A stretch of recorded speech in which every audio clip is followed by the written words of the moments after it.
ఎంత be positive అనుకున్నా కొన్ని విషయాలు విన్నప్పుడు కొంచెం ఏదో ఫీల్ అవచ్చు. సినిమా ఇండస్ట్రీకి వచ్చిన తర్వాత మీరు బ్యాడ్గా ఫీల్ అయిన విన్నప్పుడు ఏదన్నా విన్న సిచ్యువేషన్స్ ఉన్నాయా?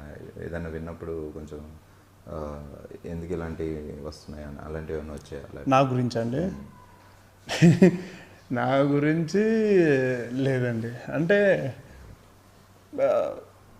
ఒక్కటి విన్నాను, శౌర్యకి బాగా అరగెన్స్ ఎక్కువ, బాగా బలుపు ఎక్కువ అన్నారు. సో అని రివ్యూస్ చూసినప్పుడు లైక్ ఆర్టికల్స్ రాస్తూ ఉంటారు కదా, ఓకే ఎప్పుడైనా ఉంటుంది కదా, ఎవరికైనా ఉంటుంది బేసిక్లీ. సో అది ఎంతవరకు నిజమని కనుక్కొని రాస్తే బాగుంటుంది కదా. సరే నేనే ఒక మనిషినే, నాకు ఇప్పుడు మీరు వచ్చి నాకు మాట చెప్తారండి, ఏమని చెప్తారు, శౌర్య కార్లో వచ్చి ఒక ఐస్ క్రీమ్ షాప్లోకి వెళ్ళానని చెప్పి మీరు నాకు చెప్తారు నైట్ 1 o'clock. నేను వేరే వాడు చెప్పాడికి ఎలా ఉంటుంది, అరే ఆడు శౌర్య గాడిలో వచ్చి ర్యాష్గా వచ్చి తోలి అక్కడికి 1 o'clock వెళ్ళాడు రా అని. ఆడు వేరేవాడు ఏం చెప్తాడు, అరే శౌర్య డైరెక్ట్ వచ్చి ఫాస్ట్గా స్కిడ్ వేసుకొని వచ్చి ఒకటి వచ్చి తన్నట్టు వెళ్ళాలి అంటే వర్షన్స్ మారిపోతాయి, ఎవరికాడు సొంత స్క్రీన్ పై చెప్తూ ఉంటారు. సో మనుషులే కదా వాళ్ళు కూడా రాసేది ఆర్టికల్స్ అని చెప్పేసి ఇంకా వదిలేస్తాను. నాకు డజంట్ మేక్ ఎనీ డిఫరెన్స్ అండి. వస్తూ ఉంటాయి, మన గురించి రాయకపోతే మన ఫేమ్లో లేనట్టే అండి, అది ఫీల్ అయింది. సో మీరు బిజీగా ఉండి మిస్ అయిన సినిమాలు ఏమైనా తర్వాత హిట్ అయితే మీరు మిస్ అయ్యి అది ఆ క్యారెక్టర్ మీరు చేయలేక సో ఆ సినిమా సూపర్ హిట్ అయిపోవడం అలాంటి సిచ్యువేషన్స్ ఏమైనా జరిగాయి? చాలా జరిగాయండి, చాలానే జరిగాయి. So I don't want to mention the names అండి, బట్ చాలా జరిగాయి. లైక్ హ్యూజ్ కలెక్షన్స్ వచ్చిన సినిమాలు కూడా నా చేతిలోంచి వెళ్ళిపోయినాయి. But I don't regret and because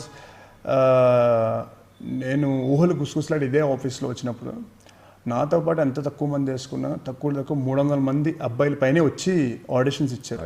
so ఇక్కడే కూర్చుని నేను వెయిట్ చేసామని.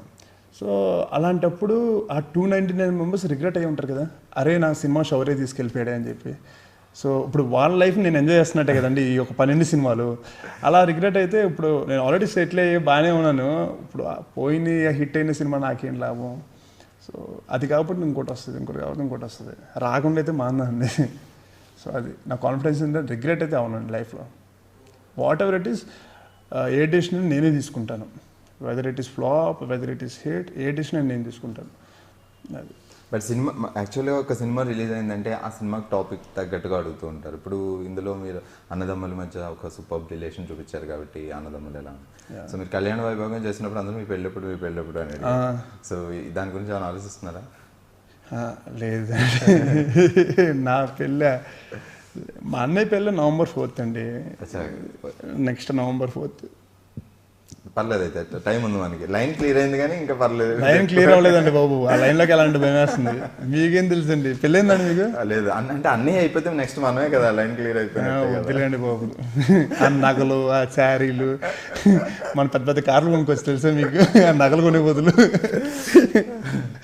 దాని తాసలేదు అప్పుడే. ఓకే సార్, ఫ్యూచర్ ప్రాజెక్ట్స్ ఏంటి, ఇంకా ఏం ప్లాన్ చేసుకున్నారు? సాయి కొరపాటి గారితో ఒకటి చేస్తున్నానండి, సుకుమార్ గారి ప్రొడక్షన్లో ఒకటి చేస్తున్నాను. And they are few more projects, big projects. And I left you అంటే కొంచెం టైం ఉంది బేసిక్లీ, బికాస్ అన్ని ప్రాజెక్ట్స్ కొంచెం ఈ సినిమా ఇప్పుడు బేసిక్గా 2.5-3 years నుంచి 2013 నా కెరీర్ స్టార్ట్ అయింది, 14 నా సినిమా రిలీజ్ అయింది కాబట్టి. సో అప్పటి నుంచి ఇప్పుడు ఎవ్రీ డే నేను షూటింగ్ చేస్తూ ఉన్నాను, ఈవెన్ ప్రమోషన్ డే అప్పుడు కూడా. బట్ ఈసారి నాకు ఇంకా అన్నయ్య పెళ్ళి ఈజ్ మోర్ ఇంపార్టెంట్. సో నేను కొంచెం గ్యాప్ తీసుకున్నాను, అన్నయ్య పెళ్ళికి నాకు ఉన్నది ఒకే ఒకడు. సో మనమే చేయాలి. సో కొంచెం గ్యాప్ తీసుకుని అన్నయ్య పెళ్ళి అయిన తర్వాత స్టార్ట్ చేద్దామని చెప్పి ఇంకా అన్నీ ఆపుంచాను. సబ్స్క్రిప్షన్ జో అచ్యుతానంద మంచి హిట్ అయింది, ఫ్యామిలీ ఎంటర్టైనర్, ఆడియన్స్ బాగా ఎంజాయ్ చేస్తున్నారు, ఈవెన్ ఫ్యామిలీ పీపుల్ బాగా ఎంజాయ్ చేస్తున్నారు. బట్ దాని గురించి ఇంకా మనం ఎక్కువగా మాట్లాడుకోవాల్సిన అవసరం లేదు, ఎందుకంటే ఆల్రెడీ అందరికీ నచ్చేసింది. జో అచ్యుతానంద లైక్ హిట్ అయింది కాబట్టే కదా ఇంటర్వ్యూ మాకు ఇచ్చారు.